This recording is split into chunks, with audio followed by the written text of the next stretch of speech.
Hello everyone, my name is Nahyun Kwon from Texas A&M University. I'm going to present our work AccessLens on auto-detecting system that identifies interaction challenges with everyday objects. We will start with an overview of the AccessLens system.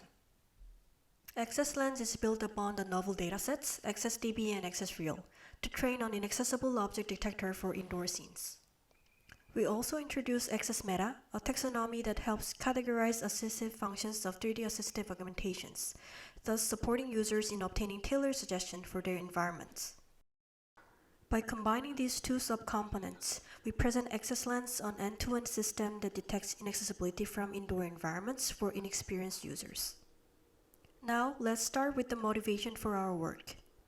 As Microsoft Inclusive Design highlighted, disabilities can be context-dependent. Anyone can face barriers in interacting with everyday objects under various contexts, such as arm injury, having both hands occupied, low light conditions, or when ensuring baby and pet safety. A typical doorknob can suddenly become hard to operate when you have a wrist injury and are wearing a cast. Instead of replacing an entire doorknob with lever-style door handles, you may add a 3D printed extension. As the demonstration showed, 3D assistive augmentations can address barriers under different contexts at different interaction levels, such as using the hand, wrist, or the entire arm. To better understand people's needs, we compared the Microsoft Inclusive Design Guidebook and AccessLens. In the baseline condition, participants were allowed to use any external online sources, while in the experimental condition, they only used AccessLens. We conducted a within-subject study where participants experienced both conditions with 8 non-experts in accessibility participating. They were given indoor photos and performed 3 tasks. First, finding inaccessible objects with possible barriers. Second, upon identifying the objects, they came up with the related disabled context. Lastly, they were asked to suggest solutions to address the barriers they found. In our pre-task interview, we found a significant gap between participant experience with facing barriers and actively adopting solutions. Even though all participants stated that they had issues before, such as arm injuries, having both arms occupied, and leg injuries. We found that they had internal ableism, which made them think their struggles were not enough to be considered as a disability. Participant 2 mentioned that they had to just wait until their injured arm recovered, and participant 5 also mentioned that they didn't think their challenge could be counted as a disability. This oversight made them cope with the situation and failed to address the problem in a timely manner. When finding solutions, we observed that most participants did not actively engage with online resources. Only one participant tried to use a Google search with some general keywords such as accessible bathroom, but reported that they struggled to find appropriate search terms. Also, most of the solutions required complete renovation and replacement, resulting in a generally high mental load for participants to install them. On the other hand, AccessLens successfully reduced their mental load by presenting 3D augmentations, which were considered more straightforward and cost-effective. Even though AccessLens did not explicitly present the related context, participants could still easily infer related context by looking at the adaptations. In summary, AccessLens outperformed written guidebook at all 3 steps required to address barriers. Inspired by this finding, we defined a problem statement here. For inexperienced users, especially when they don't have diagnosed disabilities, it is hard for them to recognize barriers of everyday objects, thus failing to address challenges in a timely manner. Also, finding applicable low-cost solutions with less mental burden for installation is very difficult. To address our problem, we outlined our goal. We aim to build a system that enables auto-detection of inaccessible everyday objects and suggests solutions.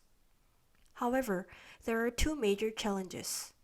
First, there are no existing datasets tailored to inaccessible object detection. Second, a taxonomy does not exist to understand the interaction types and objectives of low-cost assistive augmentations, creating a significant gap for inexperienced users to access such solutions.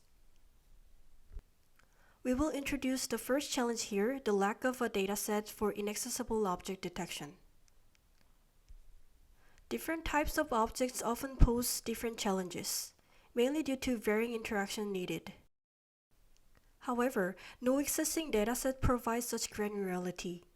AD20K provides great hierarchical information, such as cabinet door handle.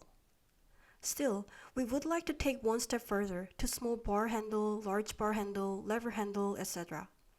This enables us to infer varied interactions. The second challenge is the lack of taxonomy to classify 3D assistive augmentations. Many designers have built a great set of assistive designs on Thingiverse, the shared repository. However, the current search heavily relies on the voluntary information that the uploader provided, such as title, description, and text. However, it will be very difficult for our target populations, inexperienced users, to identify the applicable search terms to locate those designs as we observe in our preliminary study. Now, we would like to introduce our three major contributions.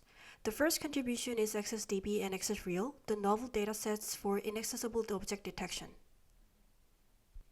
The AD20K dataset uses common object class names such as knob, handle, and switch.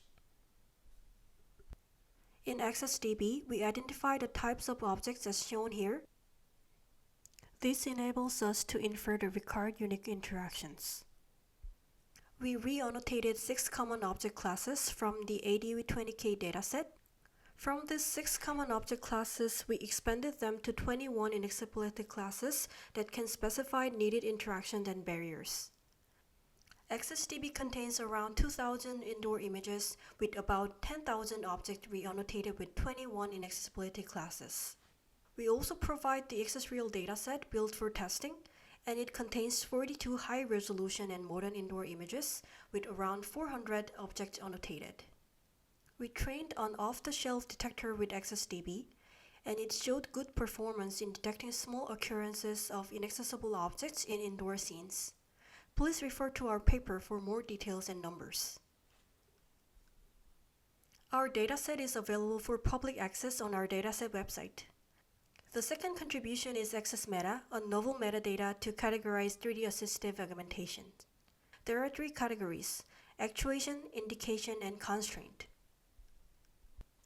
The designs under the actuation category reduce motor requirements to interact with the objects. This includes 2 subcategories: operation and reach. Indication designs create multi-modal functions for better identification of objects. This includes visual labels and tactile feedback. Constraint designs limit or prevent certain population from operating the object, mainly due to the safety reasons. We provide a 3D augmentation dictionary fully annotated with AccessMeta categories. This dictionary is also available on our dataset website.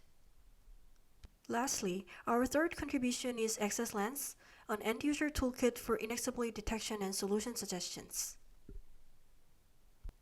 Here we show the user walkthrough using AccessLens. First, users can upload an indoor photo on the main page. It will automatically detect objects with possible barriers. By clicking a detected object, user can view the augmentations categorized with AccessMeta. They can also view full augmentations for various objects even without uploading their photos using the Augmentation Explorer.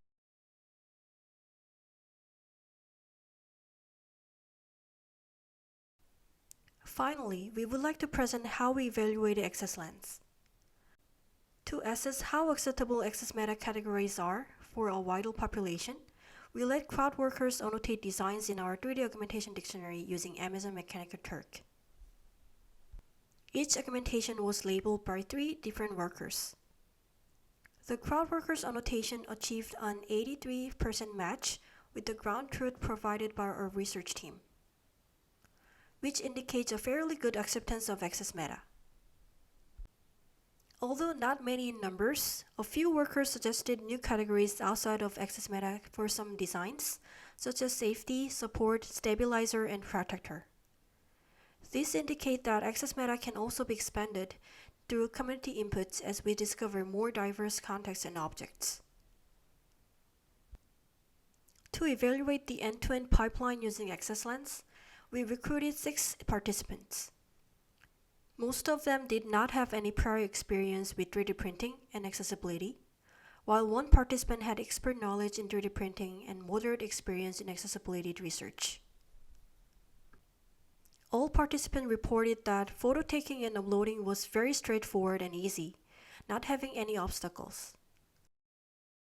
AccessLens did not provide any step-by-step instructions, and there was no intervention by the facilitator. Participants naturally gravitated towards taking wide-view photos of their place. Participant 4 mentioned that they made sure to capture the entire kitchen to include as many aspects as possible that might require changes. All participants stated that the automated detection was very accurate and expressed their trust in the results even when they input highly clustered photos. They also reported that AccessLens effectively captures small occurrences of the objects. Still, there were a few minor detection errors such as false negative and misclassification, which did not affect their overall trust in AI-based detection. From all participants, we observed a significantly elevated confidence and awareness in recognizing barriers compared to their responses before using AccessLens. Most participants highlighted that AccessLens greatly expanded their perspectives in understanding disability in general. Participant 3 acknowledged that they only thought about permanent disabilities, but were able to learn many more contextual disabilities across a large spectrum. All participants selected 2 to 3 designs each. Even with augmentations that require some assembly, all participants were easily able to assemble and install them without any help. Interestingly, they actively engaged with adapting the designs, such as using duct tape to put the parts together instead of screws as intended. Still, some dimensional errors were reported. Participant 5's door opener did not stay at arm height since it was a little loose. Incorporating well-known customization tools within AccessLens would be greatly beneficial. Participants also provided suggestions to improve the interaction with AccessLens. 3 participants hoped for detailed descriptions to be displayed within the app without having to redirect to the design page. 3 participants also suggested presenting the required materials for each design so that they can make decisions based on the material availability. One participant suggested that animated 3D previews would be helpful to quickly capture how augmentations can change existing interactions. Lastly, we recruited 2 experts with more than 10 years of experience in accessibility research. Both experts acknowledged that AccessLens can effectively raise awareness of accessibility issues for inexperienced users.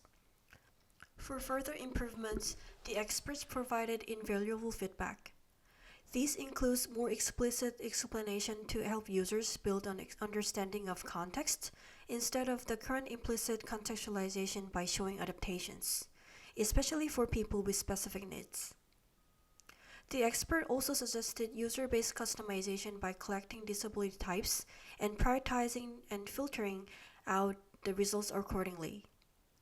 The experts also suggested incorporating design parameters such as room configuration and spacing, and crowdsourcing to collect more diverse examples. This would be an important direction for our future work. We conclude the presentation by highlighting our target user scope once more. Many existing works in assistive technology and accessible computing have mostly focused on assisting people with diagnosed disabilities. While general in-home modification focus on aesthetics and functional upgrades by smart devices, our work expands the effective population by adopting the concept of contextual disabilities that can affect a wider audience. Thank you for listening, and please feel free to contact us for more discussion and inquiries.